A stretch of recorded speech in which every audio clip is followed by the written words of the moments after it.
The entire official history of world architecture is a vast substitution of concepts. In universities, 8 great palaces are studied as unparalleled masterpieces of art. However, the archives hold a very different truth. These buildings were technological and social failures that consumed the resources of entire empires while remaining utterly unsuitable for basic human survival. Why was the Queen of Britain willing to sell her luxurious palace for 1/10 of its value just to be rid of it forever? Why was a royal residence built in Spain that functioned as a gigantic stone glacier and a storage place for human bones?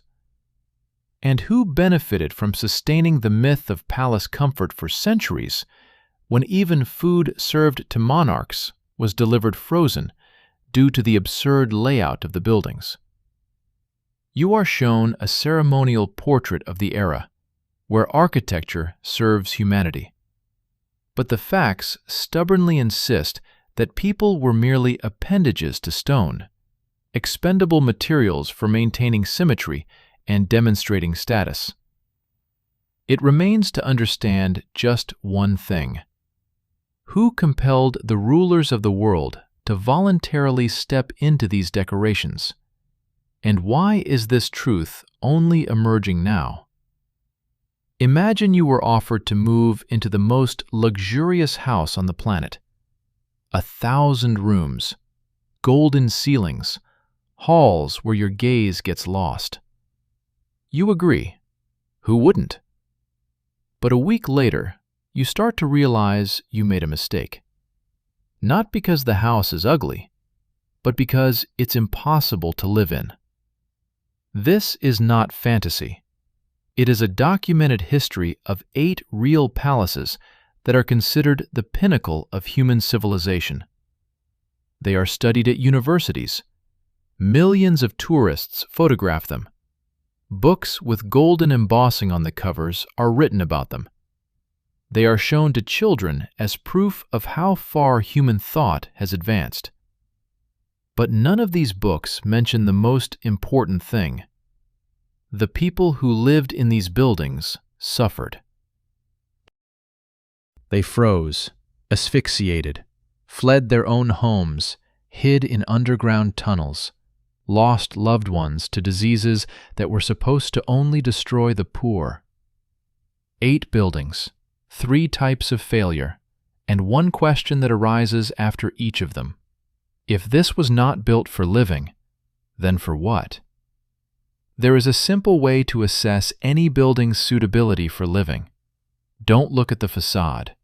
Don't count the rooms. Don't admire the ornamentation. Ask those who live there. What did they think about it? In the case of ordinary houses, these testimonies are rarely preserved. In the case of royal residences, letters, diaries, memoirs, official documents, archives speak. You just have to want to read them. What is interesting is that the archives have never been silent. Sarah Churchill wrote about her palace as a prison back in the 18th century. Diplomats at El Escorial left notes on the overwhelming effect of the granite walls. Military engineers documented the causes of the fire at the Winter Palace immediately after the disaster. All of this lies in the archives, open, accessible, documented. But the official narrative surrounding these buildings uses different sources, those that speak of grandeur, of triumph, of gold and symmetry. The rough draft is always more honest than the formal portrait. It is time to unveil the rough draft. Let's start with a simple question. How do you heat your home in winter? A boiler, radiators, underfloor heating, modern solutions that have emerged not long ago. But those who lived in palaces 3 or 4 centuries ago had none of these solutions. They had stoves, firewood, soot in the chimneys, and buildings that were physically impossible to heat. Let's see what this led to. 1,500 rooms, 1,945 windows, ceilings 30 meters high. This is a 10-story building set vertically. Rastrelli designed the Winter Palace as an architectural triumph over the northern climate. The main residence of the Russian Empire was meant to shout, "Here live people who are not afraid of Petersburg." Look at the numbers more closely. 30 meters of ceiling height. This meant that all the heated air immediately rose to the top, where there were no people, no furniture, no life. At floor level, where emperors and their retinues walked, the winter temperature hovered around 5 to 7 degrees, while at the ceiling it was plus 25. This is not a hypothesis, it's physics. Warm air is lighter than cold air. It always rises.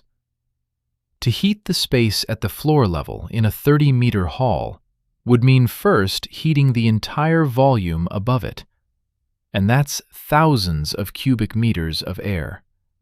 No heating system of that time could manage that. But that was only half the problem. Here is a specific example of how this looked in life. Alexander I, who was in the palace during the early years of his reign, regularly worked in his coat, never taking it off, right in his study.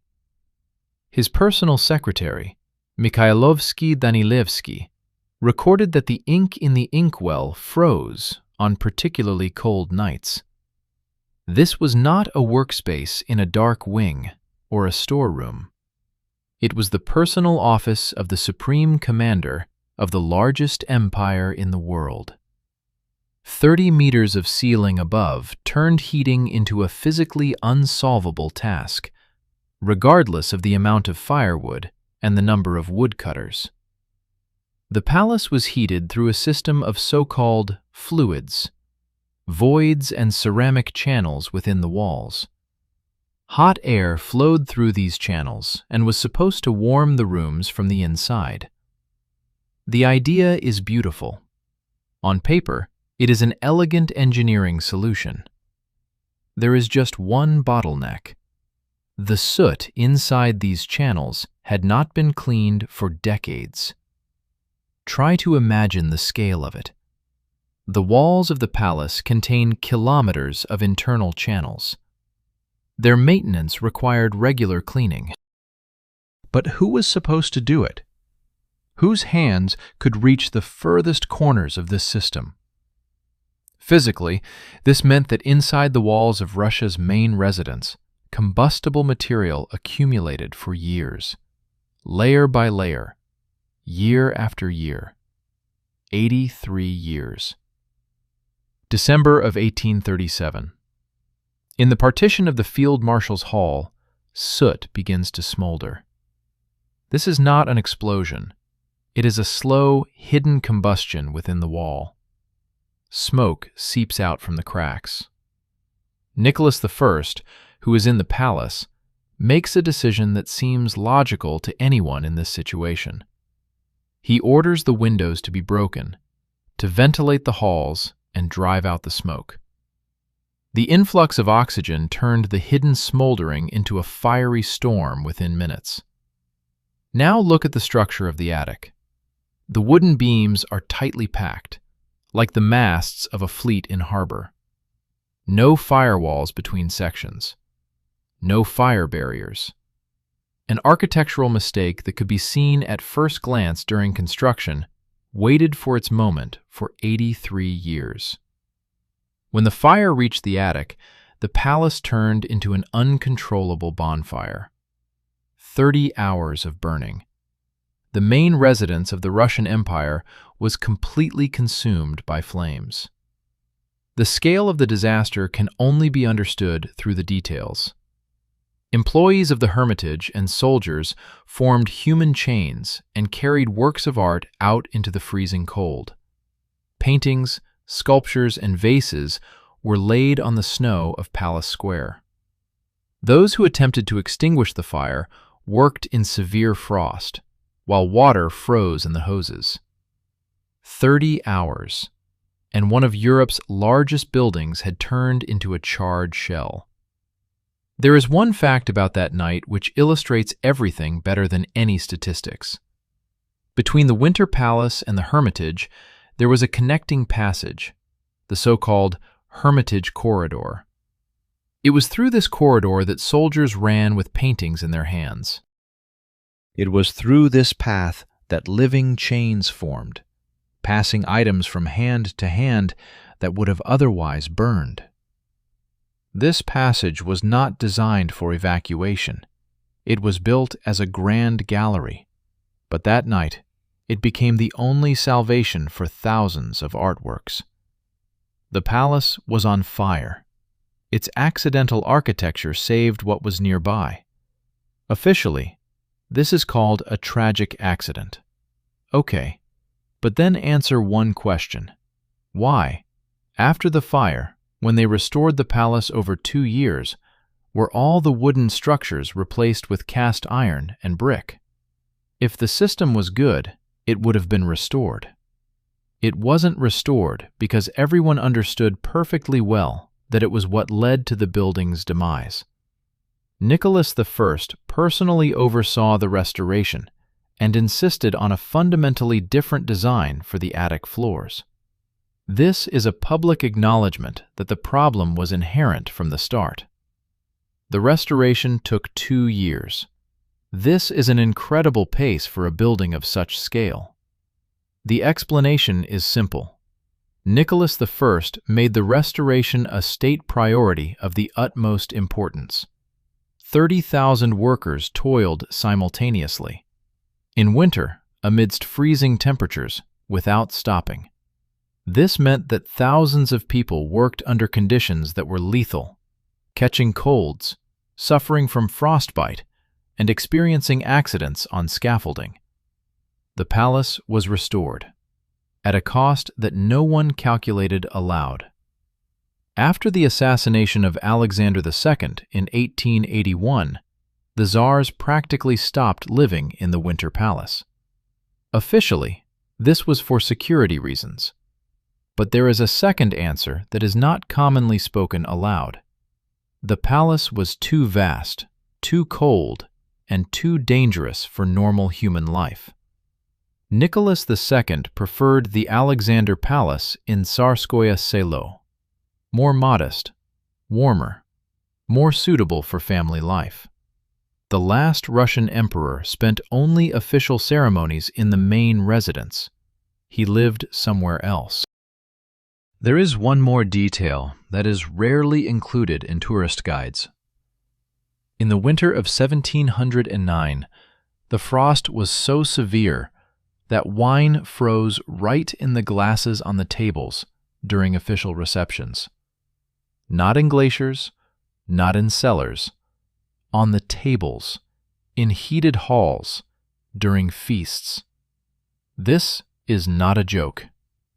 It is a memoir testimony that accurately conveys the real temperature of the grand halls, even with the stoves running. The chimney effect in action.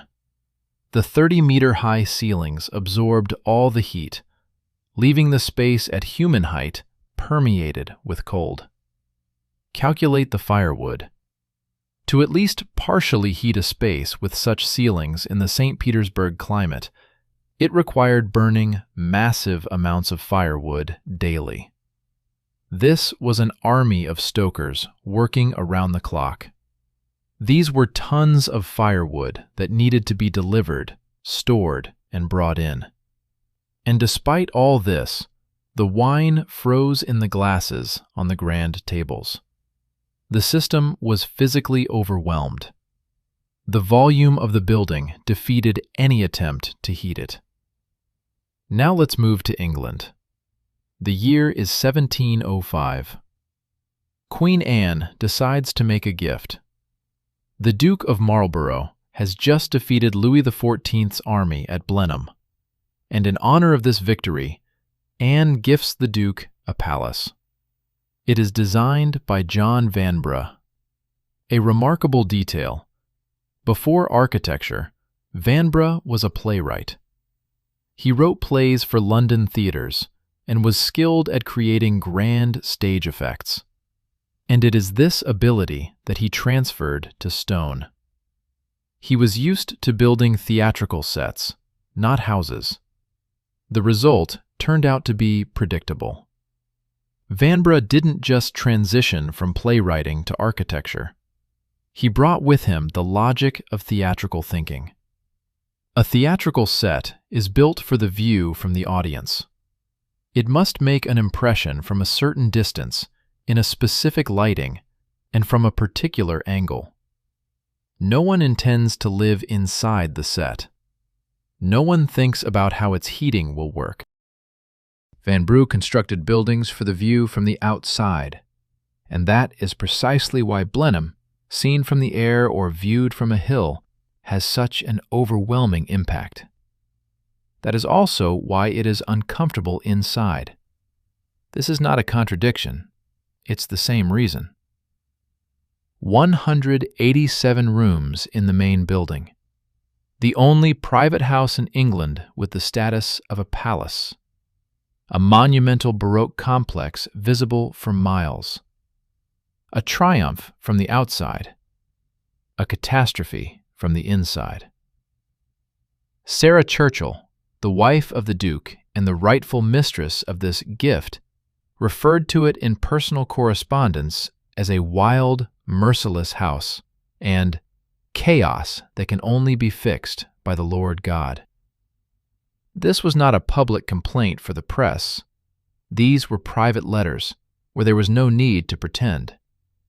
She forbade Vanbrugh from appearing at the site and tried to complete the palace herself, cramming some semblance of human comfort into the monumental halls. It did not work. And not because Sarah was capricious, but because the building was designed without that comfort from the very beginning. Look at how Vanbrugh allocated the space. The grand halls occupied the best spots, with the finest light and proportions. The bedrooms were squeezed into the gaps. The bathrooms were tucked away in the corners. The living space was merely a remnant after space for display. Here is a specific engineering detail. The kitchens at Blenheim were placed in a separate wing. This was standard practice at the time for fire safety. A correct decision. However, the distance between the kitchen and the dining room stretched several hundred meters through unheated corridors. The food brought to the Duke's table would cool completely on the way. Silver dish warmers became an official part of Blenheim's tableware, not as a luxury, but as a necessary measure. The kitchen was placed so far not out of practical necessity, but to avoid disrupting the symmetry of the grand facade. The view was deemed more important than dinner. Noel Coward, who visited Blenheim in the 20th century, left a diary entry. He woke up frozen. Shaving was agonizing, and the toilet felt like an icebox. 200 years had passed since the building's construction. The structure had not changed, because its problem lies not in the technologies of the era, but in the concept. Vanbrugh built a monument to victory, not a home for living. There was another moment that is rarely mentioned in the grand stories about Blenheim.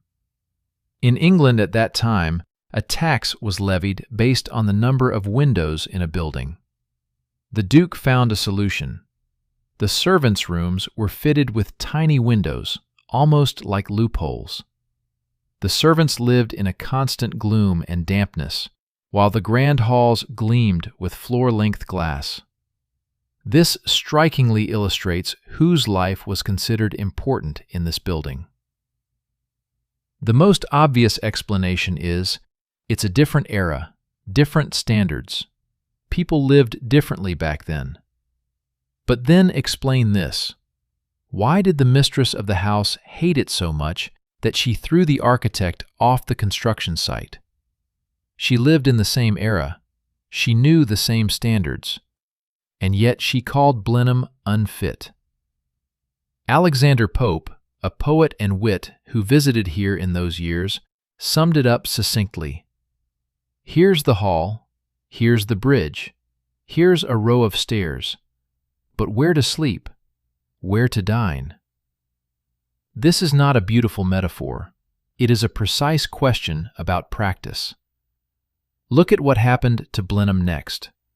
The building consumed resources just as Vanbrugh devoured budgets. Each generation of the Churchill family spent colossal sums to maintain the palace in a state fit for any kind of life. By the end of the 19th century, the situation had become critical. The 9th Duke of Marlborough was forced to marry American heiress Consuelo Vanderbilt just to obtain a dowry sufficient for the restoration of Blenheim. The building demanded sacrifices. It devoured families just as confidently as it chilled guests. The marriage turned out to be unhappy from the very beginning. Consuelo openly wrote that she was forced to marry against her will. The couple eventually separated, but Blenheim got its money and was restored. The building survived another marriage, another generation, another influx of money. This is architectural legacy in action. The palace exists, people change, the building remains. Winston Churchill, who was born in Blenheim in 1874, was later asked about his childhood in that palace. He said that the palace was beautiful. He did not say that it was warm. Consuelo Vanderbilt later described her first winter morning at Blenheim. She could not find a warm room anywhere in the palace. The enormous fireplaces created an illusion of warmth within a half-meter radius. Beyond that, the chilling air was uncontained. She asked for hot water for washing up. By the time the water made its way from the kitchen to her bedroom, it had cooled to room temperature. Silver warmers helped retain the heat of the food, but for water, the English aristocracy had not devised such a solution. Look at the scale of tax mathematics. The window tax in England was levied from the late 17th century and lasted nearly a century and a half. For Blenheim, with its hundreds of windows in the grand halls, this meant enormous annual payments. The Duke found a compromise. He minimized windows in service areas. This is not cruelty. It's the financial logic of a man caught between monumental architecture and real money. But the result was concrete. The servants lived and worked in eternal gloom and dampness. The palace, which was meant to showcase the grandeur of its owners, created two fundamentally different realities within itself: light for status, darkness for labor. Now a bit of arithmetic. The year 1519. Francis I begins building a hunting lodge in the Loire Valley. The construction will last almost 30 years. The result? 440 rooms, 84 staircases, 282 fireplaces. The double spiral staircase, presumably inspired by the ideas of Leonardo da Vinci, who lived at the court of Francis shortly before construction began. On this staircase, people can ascend and descend at the same time, seeing each other through the central column, but never meeting. This is the architecture of movement, not the architecture of stillness, and it is a precise metaphor for all of Chambord. Calculate it. 32 years of Francis I's reign, 72 days spent in Chambord in total. Less than 2.5 months over 3 decades. Meanwhile, 30 years of construction, thousands of workers, colossal expenses. If you break it down by year, it averages out to just over 2 days a year. 2 days out of 365. In his own palace. Why? Let's start with the heating. 282 fireplaces. That sounds like a guarantee of warmth. In reality, it is not. In halls with several stories high ceilings and unglazed loggias around the perimeter, none of these fireplaces could retain heat. They warmed the air, which immediately rose and escaped through the openings. In winter, Chambord felt like being outside, only with gilded walls.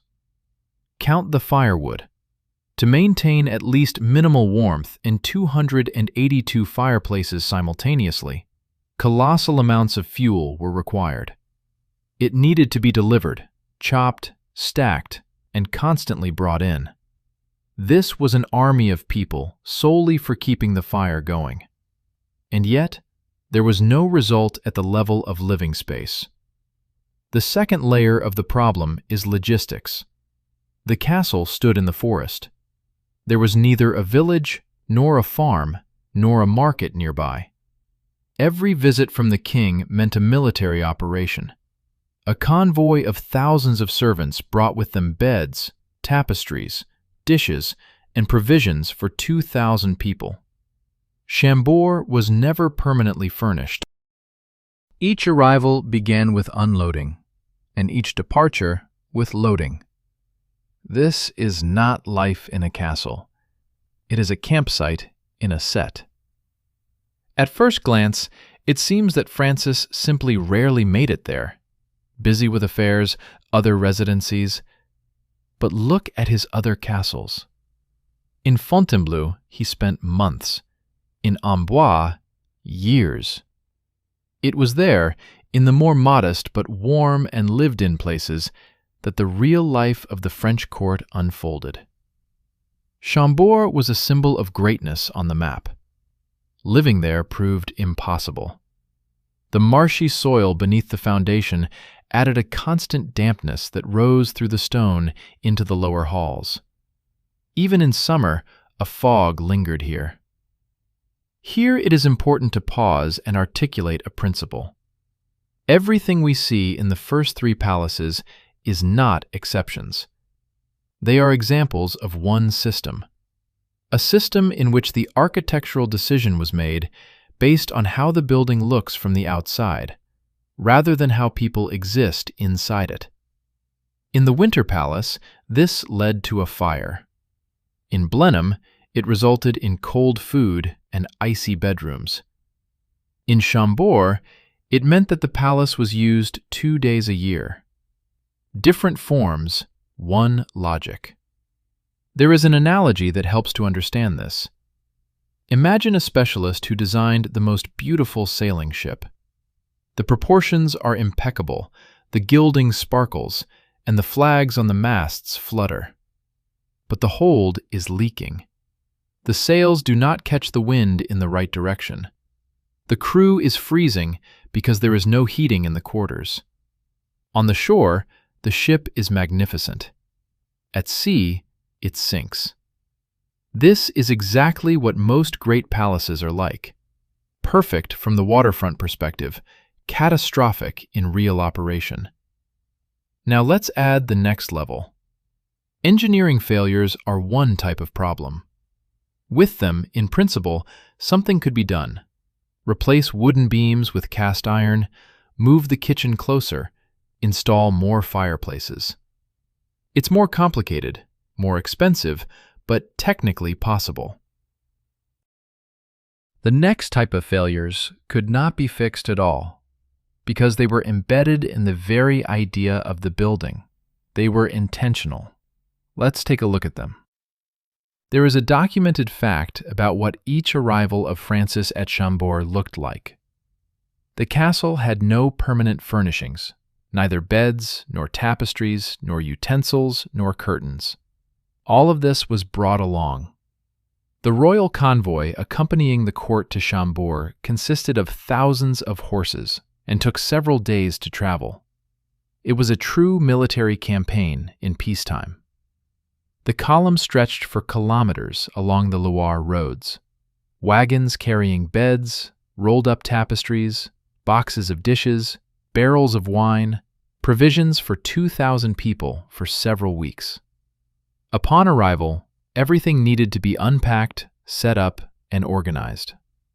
Upon departure, everything had to be packed up, loaded, and taken away again. 2 days a year for this.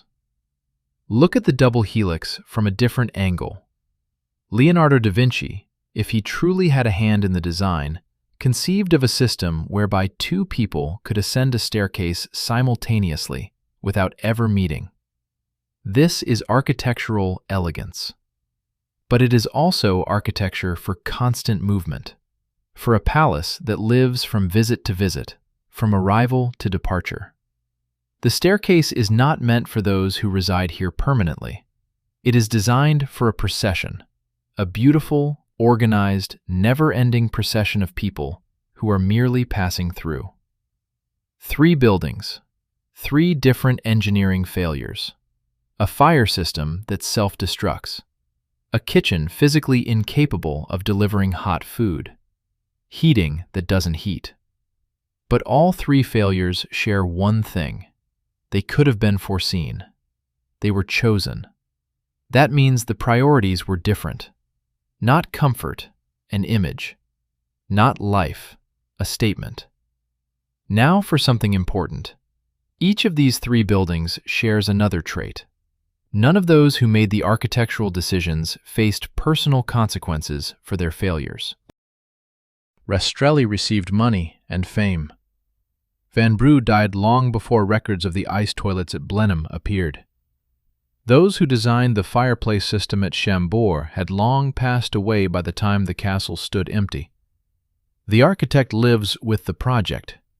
The residents live with the result. These are different destinies. Let's now look at another type of failure. Not engineering, social.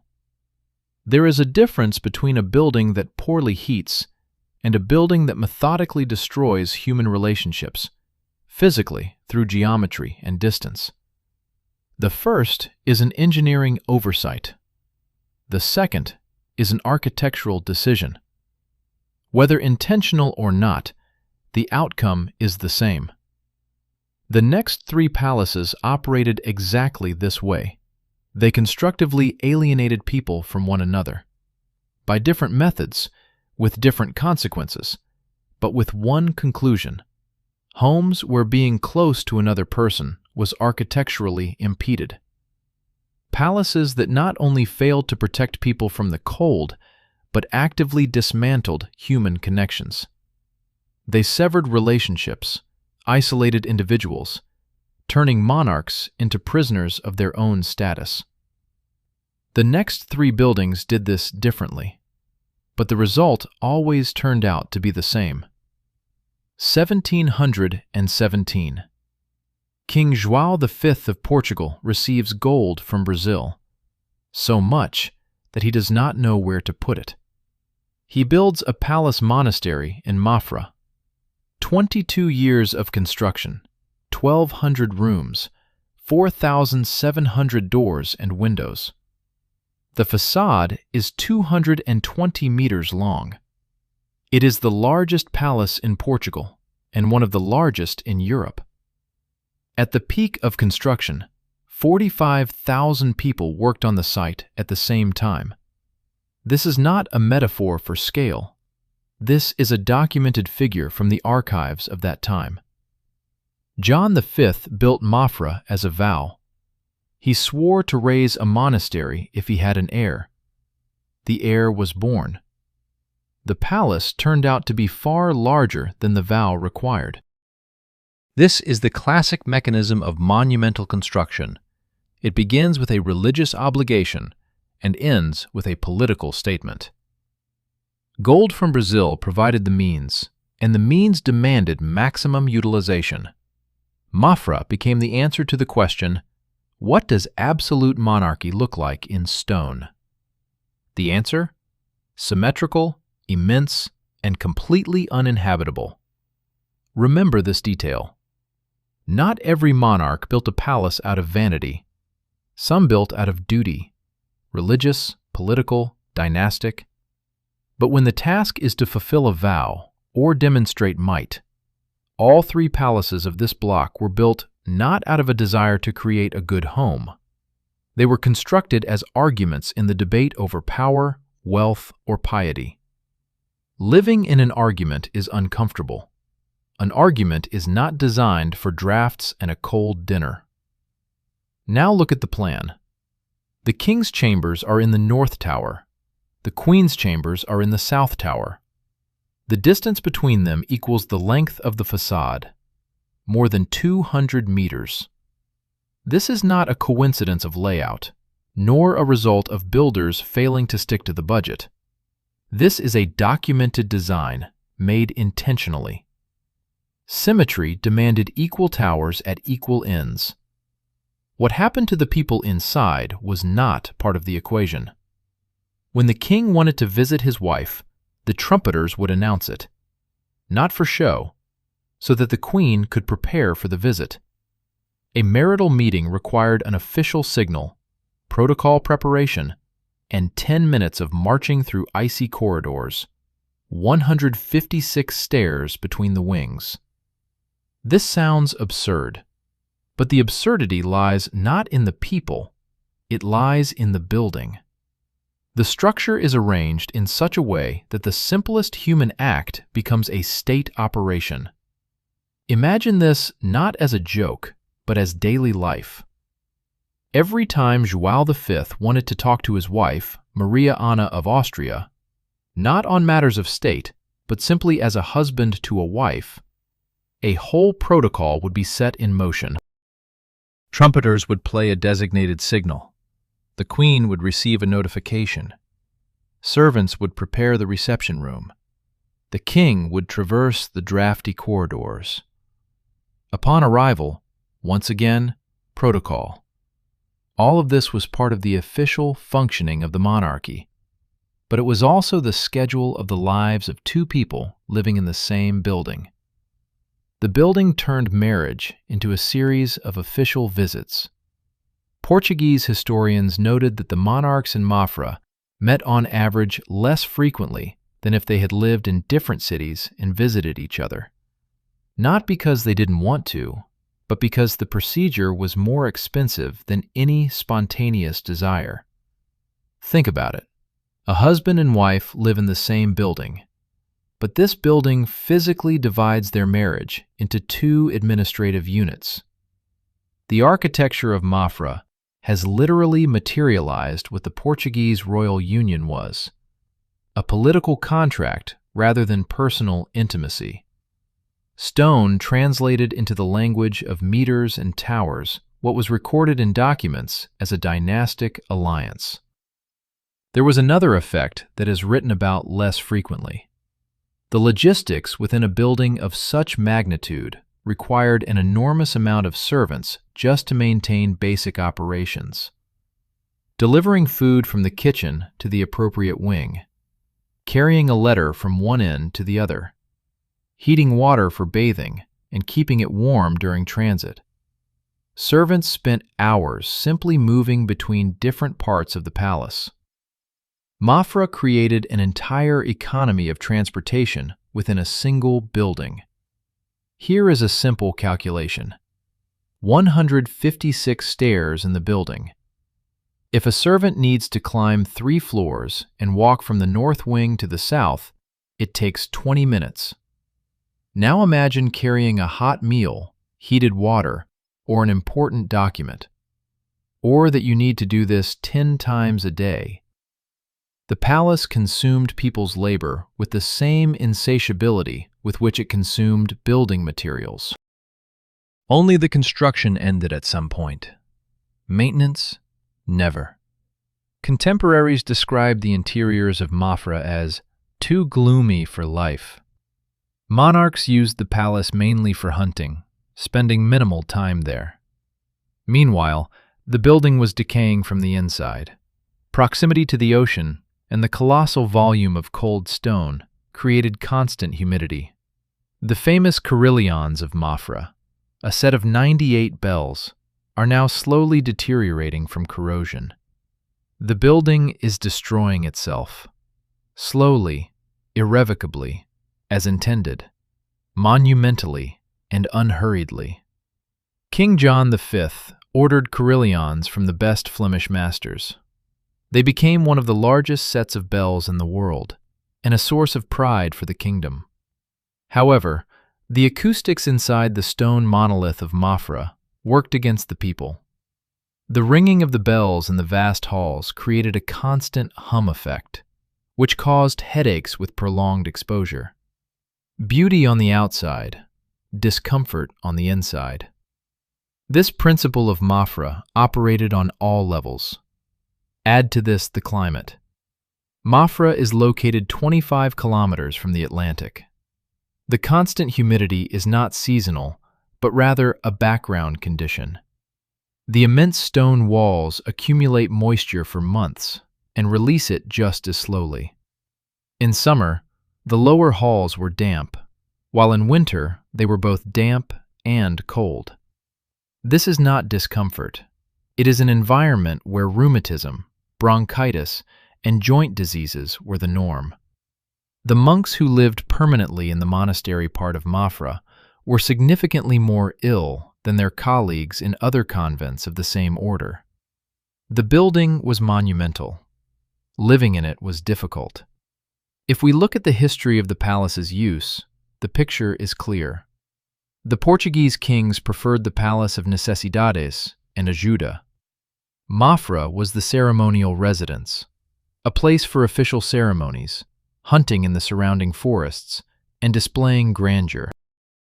But living there, just 200 meters from one's wife, under the constant clamor of bells, in damp-filled halls, that was not living. It was a state obligation. The difference is fundamental. José Saramago, the Nobel laureate in literature, wrote an entire novel about the history of the construction of Mafra, The Memories of the Monastery.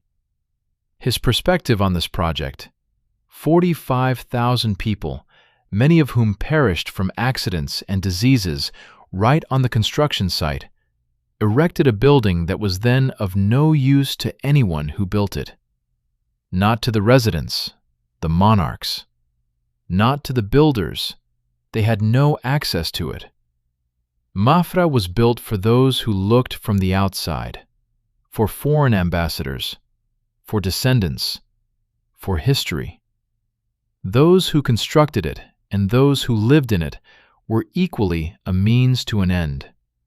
The stone was the goal. Now a different climate, another part of the world, but the same principle: architecture that isolates. It is worth noting what exactly happened in the three previous palaces. The Winter Palace killed through physics: cold, fire, scale, which defeated common sense. Blenheim and Chambord through logistics and the absence of practical thinking among those who made architectural decisions. Now, another mechanism. Not a physical failure or a logistical one, a social one. The next three buildings were designed in such a way that human closeness became architecturally hindered within them. Not forbidden, but specifically hindered, through distance, surveillance, and the orientation of space. It is subtler than a frozen hall, and more destructive. Before moving on to the next palace, a small test. Take any modern residential building. Count how many ventilation openings, windows, and air exchange systems it has. Now imagine a structure made of thick stone, without central ventilation, densely populated by several hundred people, next to the sea, with its constant humidity. What will happen to the air inside after a month? A year? A decade? 4 centuries? The answer will be provided by Topkapi, Istanbul. Topkapi Palace. 400 rooms hidden behind solid walls. The official name of this part of the palace is the imperial harem. In popular culture, this word is surrounded by a romantic haze. The East, silk, mystery. Let's take a look at the reality. Let's start with a basic engineering check. How many people lived in the harem at the same time? Sources give various figures, from several hundred to 300 to 400 during peak periods. This is comparable to the population of a small village. Accommodating such a number of people in a confined stone space without ventilation near a water source, this is not palace luxury. It is a matter of population density with a known medical outcome. And the result was predictable if we look at the numbers rather than the legend. High density of people in a confined space, stone walls without ventilation, proximity to the Bosphorus, which provided constant moisture. Historians describe the lower floors of the harem quite plainly: dampness, mold, fungus. This is not the unsanitary condition of poor neighborhoods. This is the center of the greatest empire of its time. But architecture knew no compromises. Thick stone held the moisture. Narrow courtyards allowed no air movement. And hundreds of people breathed the same air in rooms without proper ventilation. There is a specific way to measure the consequences. Look at the life expectancy of sultans and their close relatives who lived in the harem, compared to those who spent significant time outside of it. The difference is statistically significant. Tuberculosis in the Topkapi harem was not an unfortunate accident. It was a direct result of architectural design.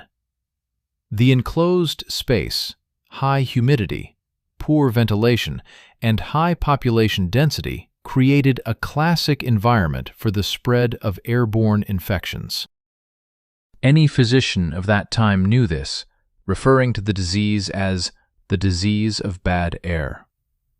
However, the architect of Topkapi did not design with medical considerations in mind. He built for security and control. Walls that do not allow people to go outside also do not allow air to flow in. Look closely at the hierarchy of space within the harem.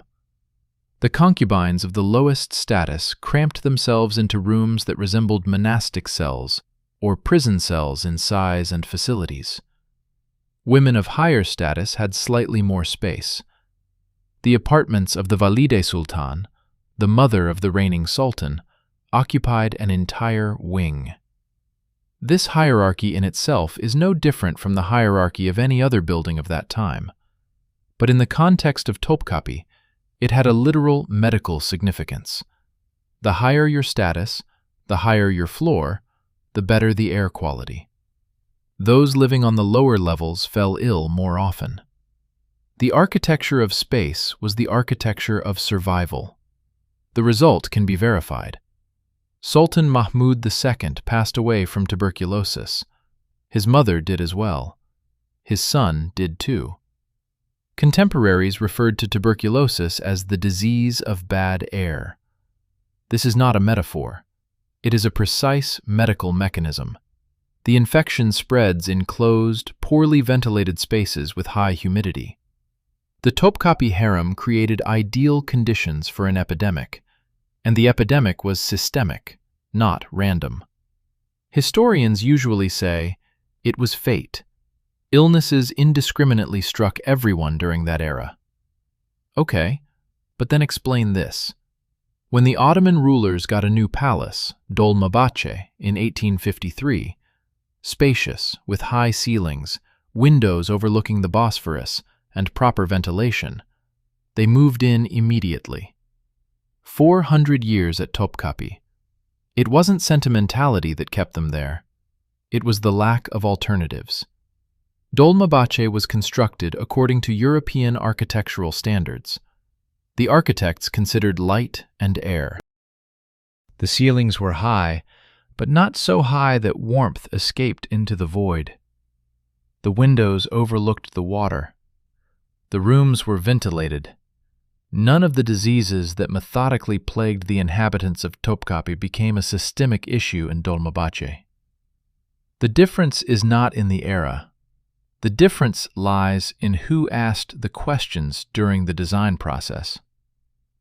Now look at the hierarchy of space. The harem had toilets with running water, a progressive solution by the standards of the time. However, their number was catastrophically low for the hundreds of inhabitants.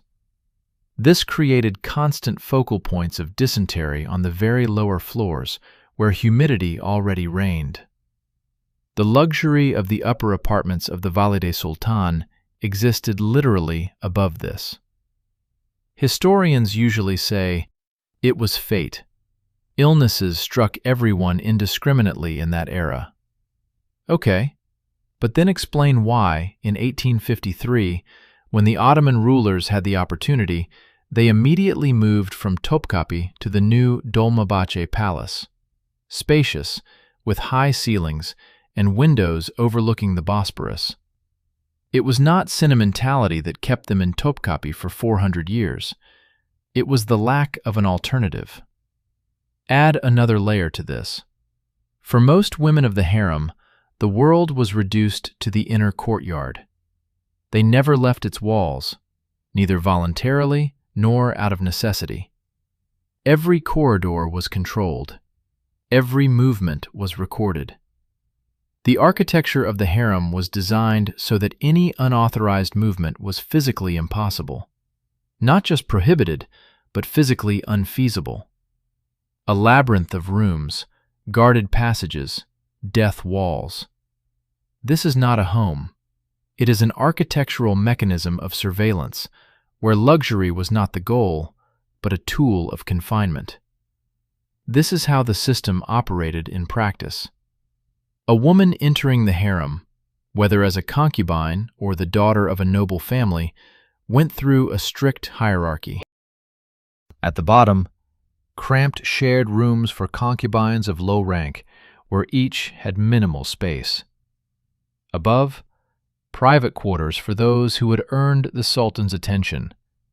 At the top, the apartments of the Valide Sultan, the mother of the reigning Sultan, the only woman in the harem with real power. This vertical structure was carved in stone. Each tier of architecture corresponded to a tier of social status. Ascending the steps of the harem required not only favor, it demanded that the right people opened the right doors at the right time. Now look at the mechanism of power from the inside.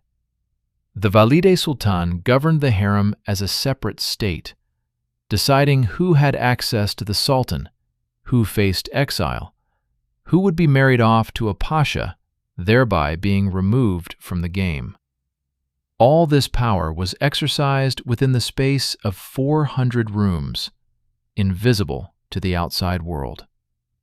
The harem produced heirs and consumed women. Like any machine, it operated independently of the intentions of those who created it. And here's what's interesting from the perspective of the outcome. The harem institution in Topkapi lasted almost 400 years. But over these 400 years, it systematically undermined the very people for whom it existed. Diseases, isolation, and the psychological pressure of hierarchy. The harem, as a machine for reproducing power, was simultaneously a machine for its destruction. Let's move on to the last building in this block. Spain, 50 kilometers from Madrid. The year is 1563. Philip II begins construction of El Escorial. Important context. Philip II was one of the most powerful rulers in the history of Europe. Under him, the Spanish Empire included Spain, Portugal, most of South America, the Netherlands, and parts of Italy. Silver from Peru and Mexico flowed in abundance. A man with such resources could build anything, in any climate, from any material, with any window orientation. He chose gray granite from the mountains, a grid as the architectural plan, and a bedroom window overlooking the altar. This is not a limitation of the era. This is a choice. 207 meters by 161 meters of gray granite. A monastery, a church, a royal pantheon, a school, and a palace, all under one roof.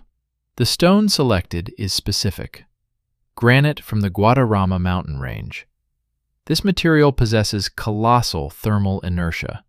It accumulates cold in winter and moisture in spring, releasing them slowly over weeks. A building made of such material in winter turns into a stone glacier. The builders knew this. Guadarrama is not the only stone in Spain. It was chosen not for its convenience but for its appearance. Severe, gray, eternal. 2,673 windows. Constant drafts. Contemporaries referred to El Escorial as stern, fearsome, and unsociable. This is not a later interpretation. These are assessments from people who were there during Philip's lifetime.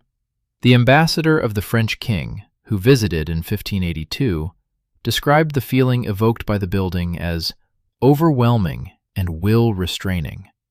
He meant it as a compliment to the architecture, but it is an accurate description of the experience of life within.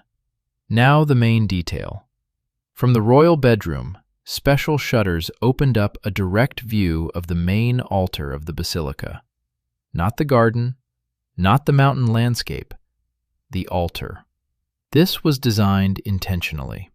In 1598, Philip II was nearing the end of his life from gangrene in this bedroom, agonizingly for several weeks. And all that time, he could watch the Mass without getting out of bed. He was literally absorbed in the architectural focus of a building that was constructed as a residence next to a mausoleum. Replace this detail with anything else. A view of the garden, the mountains, the river, and the building will become fundamentally different. It was a conscious choice. The window in the monarch's bedroom looks out onto a place of worship. Life and death pass through the same glass. Ask a simple question. What was Philip's daily life like inside El Escorial? He would wake up early and go to Mass, right through his bedroom, through the shutters, essentially walking straight into the service without any physical movement. He worked on documents in a modest office next to the monastic cells. His quarters in El Escorial were deliberately small, several times smaller than those of any European monarch of comparable rank. Not because there wasn't enough space, because asceticism was part of the image. But the image and reality diverged once again here. The ascetic chambers of the king did not imply ascetic living conditions overall. Thousands of people lived in Escorial: monks, servants, guards, the court. For them, the building was simply a very cold, very large, and very grim workplace. Their opinions were not sought. Their discomfort was not documented. Only the royal level of existence made it into memoirs and letters. Everything else remained in the shadows of history. Inside the Escorial, there were over 7,000 relics, 144 heads of saints, 306 hands and feet, thousands of bones. This was the official part of court life, to live among this collection. Philip personally participated in creating the collection, corresponding with rulers across Europe to acquire new items. The residence as a repository of human remains is not a random inheritance of medieval traditions. It is a concept. If you think this is just a religious tradition of the era, then why did none of the subsequent monarchs live in El Escorial permanently? They would come, fulfill their ceremonial obligations, and then leave. The Alcázar of Madrid, the Buen Retiro, and later Aranjuez. Anywhere but in the stone glacier overlooking the altar. This is a silent verdict on the monarchs themselves. We inherit the building, but it is impossible to live in it. Let's look at the figure of 7,000 relics from a practical standpoint. It's not just a religious symbol. It's a colossal administrative task.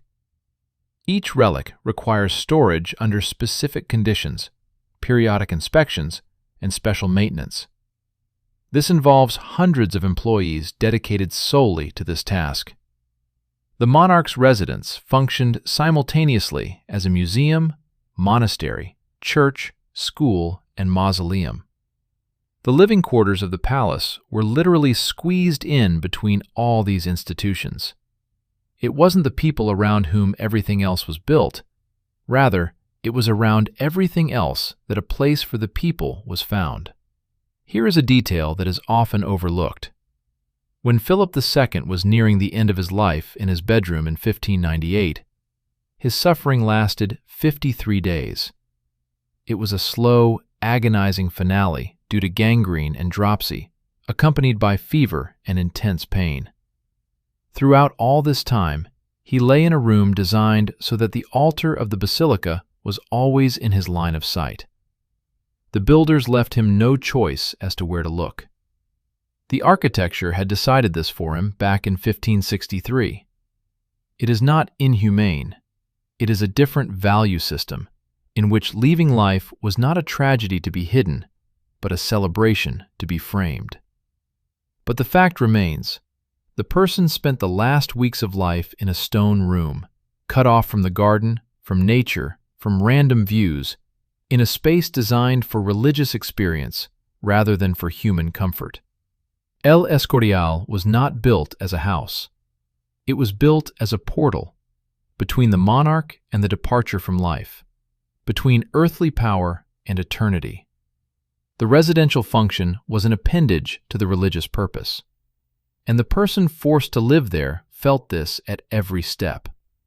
3 palaces, 3 options for isolation. Mafra severed the physical distance between people. Topkapi isolated through surveillance and disease. El Escorial cut a living person off from the world of the living, placing him in a space organized around the end of life. Different tools, one outcome. But there is something that unites all 3. None of these palaces was designed as a place where a person should be happy. Each was designed as a place where a person must fulfill a role. The monarch in Mafra is one of the 2 symmetrical halves of the political equation. The woman in the Topkapi harem is a unit in the system of power reproduction. Philip in the Escorial is a mortal reminding himself of death before each sleep. None of them chose these buildings. They were assigned to them. This is an important distinction. When an ordinary person moves into an uncomfortable house, they can leave. A monarch cannot. The building is part of their office. To leave it would mean breaking protocol, undermining their image, showing weakness. And here, architecture becomes a genuine tool of coercion, not through bars and guards, but through the very arrangement of space. A monarch in a cramped palace resembles a person in a suit that is too tight, which cannot be removed because that suit is their position. The more ceremonial the space, the tighter the vice. Now the last block. 2 palaces that were built literally for one person, and which destroyed that person. This is a different type of failure. An engineering failure occurs when reality contradicts the design. A stone doesn't warm, soot burns, food cools. A social failure happens when the architecture severs what it was meant to unite. But the third type of failure is psychological. This is when a building becomes a materialization of a person's inner state, their obsession, their escape from reality. Such a building conveys precisely what is happening inside its creator. And that is why it is unfit for life, because life assumes the presence of other people, whereas this building was designed against their presence. This is a special case, when a building is not inherited from a predecessor and is not built for public needs. This building is like a projection of a single mind, and that is why it most accurately reveals what happens when architecture ceases to be a compromise between desire and reality. Bavaria, 1878. Ludwig II begins to build a palace on an island in the middle of Lake Chiemsee. His task is to create an exact copy of Versailles, but better, bigger, more perfect. He has already built Neuschwanstein, a medieval dream castle in the mountains. He has already built Linderhof, small, personal, secluded. Now he needed a climax, something that would overshadow Louis XIV himself. The mirror gallery is 100 meters long, longer than the original of Louis XIV. 70 rooms are planned. In reality, 20 are completed. The construction costs have exceeded the total expenses for Neuschwanstein and Linderhof combined. Bavaria found itself on the brink of financial collapse. Creditors were sending letters. Ministers demanded explanations. The king did not respond. He was building. Ludwig lived in Herrenchiemsee for 10 days. Once. In September of 1885. He never returned. Here's what he saw inside. 50 unfinished rooms hastily covered with painted canvases, imitation marble, imitation tapestries, imitation gilding, by the time he arrived. Ludwig II lived in a decor of decor. Versailles, which was itself a theater of power, here became a theater of theater. Canvases instead of walls, an illusion of illusion. There is one technical detail that reveals Ludwig's condition more than any diagnosis. At Herrenchiemsee, a so-called magic table was installed, a mechanism by which a table piled with food was lowered to the kitchen on the lower floor, loaded with dishes, and then raised back up, already set. The king did not wish to see a single living person during his meals. No one. He dined alone in the mirror gallery, which imitated the grandeur of a vanished monarchy, at a table served by mechanisms rather than humans. Think about this picture. One person, 100 meters of a mirrored hall, silence, a mechanical table, reflections stretching into infinity. This is not an image of royal luxury. It is an image of solitude pushed to its architectural limit. There is another point worth considering separately.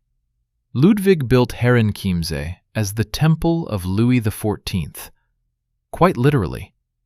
He revered the French Sun King as a cult figure, studied his biography, commissioned paintings depicting him, and replicated his interiors.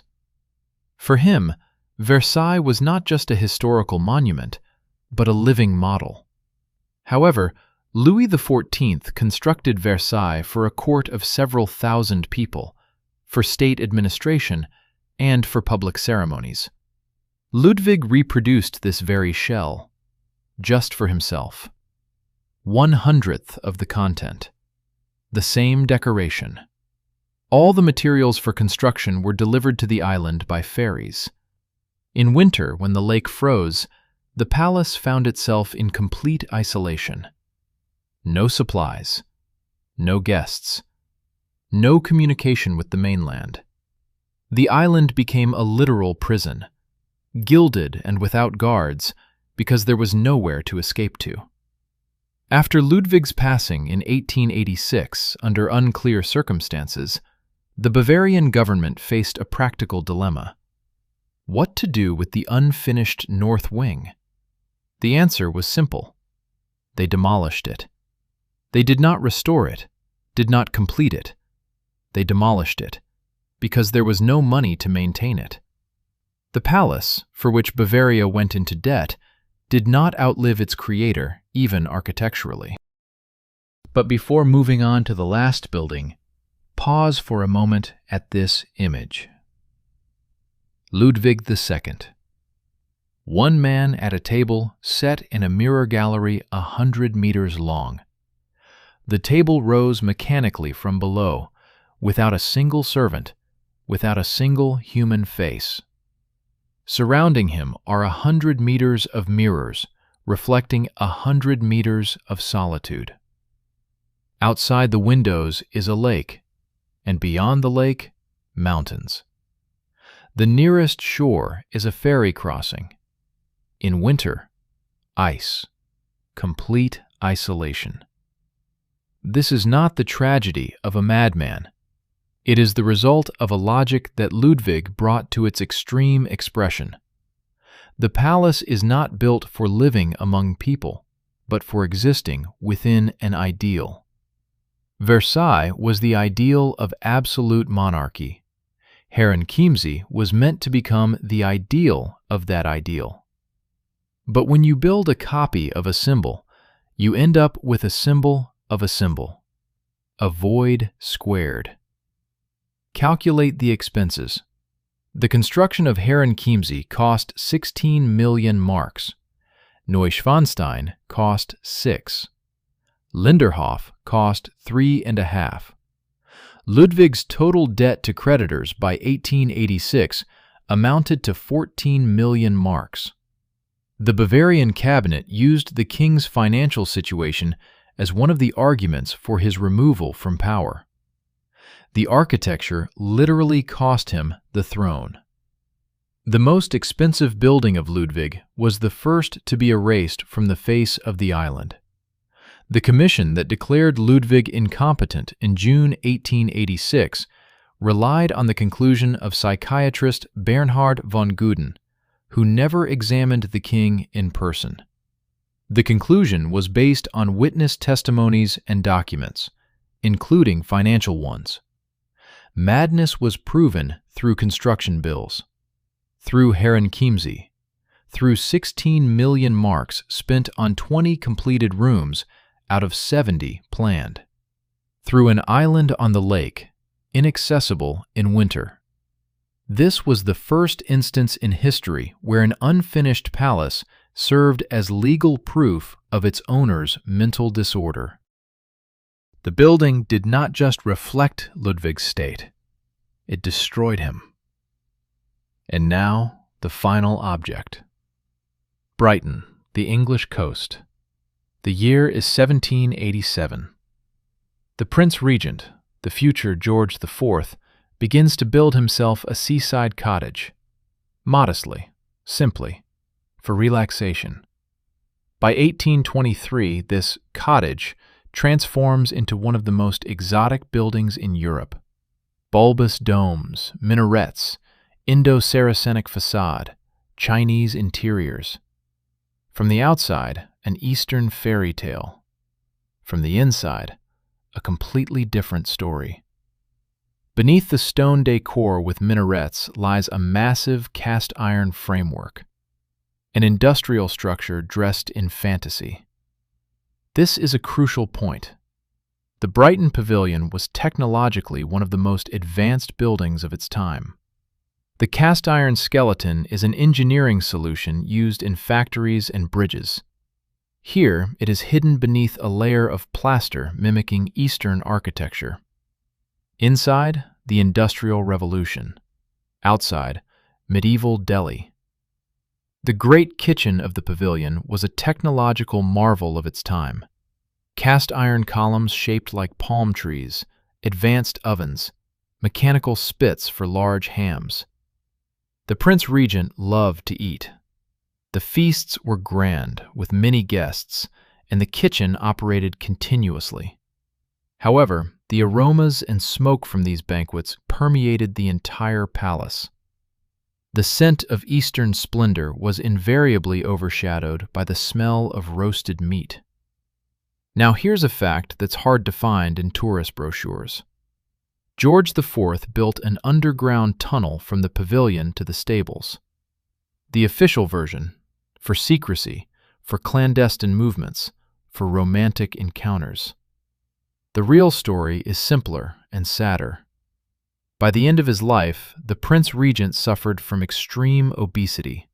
His weight exceeded 130 kilograms and became so unpopular among the public that appearing on the street turned into a public humiliation. The crowd would jeer at his carriage. He moved underground so he wouldn't be seen.